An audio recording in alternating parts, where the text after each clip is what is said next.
Hi hello welcome back my channel. இன்றைக்கி இந்த வீடியோவில் நம்ம ரொம்பவே டேஸ்டியான பிளாண்டி, அதாவது பிஸ்தா ஃப்ளேவர்லான பிளாண்டி எப்படி செய்கிறதுன்னு பார்க்கலாம். சாக்கோ சிப்ஸ் பிளாண்டி ஆல்ரெடி நம்ம சேனலில் இருக்குது. உங்களுக்கு தேவைப்பட்டுச்சுன்னா செக் பண்ணி பார்த்துக்கோங்க. லிங்கை நான் டிஸ்கிரிப்ஷனில் கொடுக்குறேன். இப்போ இந்த பிளாண்டி எப்படி செய்கிறதுன்னு பார்க்கலாம். இது இன்றைக்கி நான் செய்கிறது பார்த்திங்கன்னா 250 கிராம்க்கான மெஷர்மெண்ட்டு.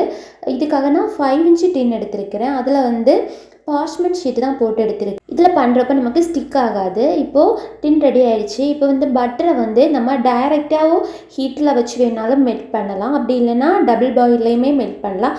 ஆனால் நல்லா மெல்ட் ஆகி வரணும். நெய் மாதிரி நல்லா லிக்விடாக மெல்ட் ஆகி வரணும். அப்படி மெல்ட் பண்ணி எடுத்துக்கோங்க. தென் ஒரு பவுலில் ஒரு முட்டை எடுத்துக்கோங்க. தென் அதில் வெனிலா எசன்ஸ் சேர்த்து இதை மிக்ஸ் பண்ணி எடுத்துக்கலாம். உங்ககிட்ட பிஸ்தா ஃப்ளேவர்லான எமுல்ஷன் இருந்துச்சு அப்படின்னா அதை கூட நீங்கள் சேர்த்துக்கலாம். அப்படி இல்லைன்னா ஒன்றும் ப்ராப்ளம் இல்லை. நீங்கள் ஃபுட் கலர் கூட சேர்த்து இது போல் மிக்ஸ் பண்ணி எடுத்தால் போதும். இது நல்லா மிக்ஸ் ஆனதுக்கு அப்புறமா நம்ம இதில் சர்க்கரை சேர்த்துக்கணும். சர்க்கரை பார்த்திங்கன்னா ஒயிட் சுகர் பவுடர் பண்ணி வச்சுருக்கேன். அதுக்கு அடுத்ததாக ப்ரௌன் சுகர். இது நாட்டு சர்க்கரை சேர்க்கக்கூடாது. பிகாஸ் அது ரொம்ப டார்க் கலராக இருக்கும். இது நம்ம சேர்க்குறப்போ அந்த அந்த பிளாண்டியோட கலர் நமக்கு அந்த க்ரீன் கலர் கிடைக்காது. அந்த சர்க்கரையோட அந்த கலர் தான் ரொம்ப அதிகமாக தெரியும். ஸோ ப்ரௌன் சுகர் அப்படி கிடையாது. நமக்கு லைட்டான ஒரு கலர் தான் இருக்கும். கரெக்டாக இருக்கும். ஸோ அதை சேர்த்து இது நீங்கள் மிக்ஸ் பண்ணி எடுத்துக்கோங்க. இப்போ இது நல்லா கரைஞ்சதுக்கு அப்புறமா நம்ம மெல்ட் பண்ணி வச்சுருக்கிற பட்டர் சேர்த்துக்கலாம். நான் லாஸ்ட்டாக ஆல்ரெடி போட்டிருக்க வீடியோவில் நான் டைரெக்டாக எப்படி ஹீட் பண்ணணும் அப்படிங்கிறத நான் அந்த வீடியோலையே சொல்லியிருப்பேன். ஸோ நீங்கள் அப்படி வேணாலும் மெல்ட் பண்ணலாம். இல்லை இது போலையும் டபுள் பாயிலையும் நீங்கள் மெல்ட் பண்ணலாம். இது நல்லா மிக்ஸ் ஆனதுக்கு அப்புறமா நம்ம இதில் ஃப்ளார் சேர்த்து மிக்ஸ் பண்ணி எடுத்துக்கலாம்.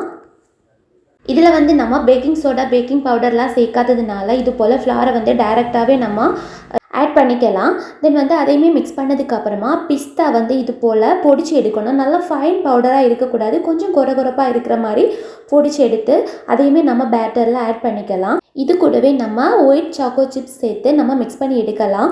ஒருவேளை உங்களுக்கு இந்த மாதிரி சாக்கோ சிப்ஸ் சேர்க்க பிடிக்கல அப்படின்னா பட்டர் மெல்ட் பண்ணுற டைமில் நம்ம ப்ரௌனிக்கெல்லாம் மெல்ட் பண்ணுவோம் இல்லையா, அது கூடவே நீங்கள் தேவையான அளவுக்கு சேர்த்து மெல்ட் பண்ணி எடுக்கலாம். பட் அது பிளாண்டிங்கிறது இந்த மாதிரி தான். நம்ம சாக்லேட்டை மெல்ட் பண்ணி சேர்க்குற மாதிரி இருக்காது. ஓகேவா? பிளாண்டி அப்படின்னா நம்ம இந்த மாதிரி தான் சேர்க்கணும். ஸோ நிறைய பேர் அந்த மாதிரியும் பண்ணுறாங்க. அப்படி வேணும்னாலும் பண்ணலாம். அது உங்கள் விருப்பம்தான். ப்ரௌனி, பிளாண்டி ரெண்டுத்துக்குமே இருக்கிற டிஃப்ரென்ஸே இது தான். அதில் நம்ம சாக்லேட்டை மெல்ட் பண்ணுவோம். இதில் மெல்ட் பண்ண மாட்டோம். அவ்வளோதான். இதுக்கு மேலேயே நம்ம கொஞ்சமாக பிஸ்தா வச்சுட்டு பேக் பண்ண வச்சிடலாம். நான் கொஞ்சமாக choco chips and rose petals போட்டிருக்கேன். இது ஆப்ஷனல் தான். இது 180 டிகிரிலேயே 25 மினிட்ஸில் நமக்கு பேக்காகி கிடச்சிடும். நீங்கள் செக் பண்ணி பார்த்துட்டு வெளியே எடுத்து கூலாக வச்சிடலாம். இந்த பிளாண்டி செய்கிறப்ப அதோட அந்த ஃப்ளேவர் கொஞ்சம் அதிகமாக இருக்கும். பிகாஸ் நம்ம அந்த பட்டரை நல்லா உருக்கி தான் இதில் சேர்க்குறோம். அப்படி சேர்க்குறப்போ அது அந்த நெய்யில் வர அந்த வாசனை மாதிரி நமக்கு இதுலேயுமே வரும். டேஸ்ட் கூட அப்படி தான், கொஞ்சம் டிஃப்ரெண்ட்டாக ரொம்பவே டெலிஷியஸாக இருக்கும். கண்டிப்பாக ட்ரை பண்ணி பாருங்கள்.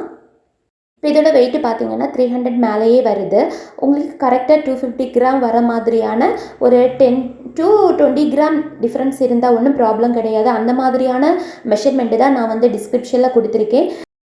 ஸோ உங்களுக்கு 250 கிராம் வேணும் அப்படின்னா அந்த மெஷர்மெண்ட்டை நீங்கள் ஃபாலோ பண்ணிக்கலாம். இல்லை 1/2 kg வேணும் அப்படின்னா இந்த மெஷர்மெண்ட்டை நீங்கள் டபுளாக எடுத்துக்கோங்க. அவ்வளோதான். ரொம்பவே சிம்பிளாக நம்ம இந்த பிளாண்டி செய்ய முடியும். கண்டிப்பாக ட்ரை பண்ணி பார்த்துட்டு எப்படி வந்துச்சு அப்படிங்கிறதையும் கமெண்ட்டில் ஷேர் பண்ணுங்கள்.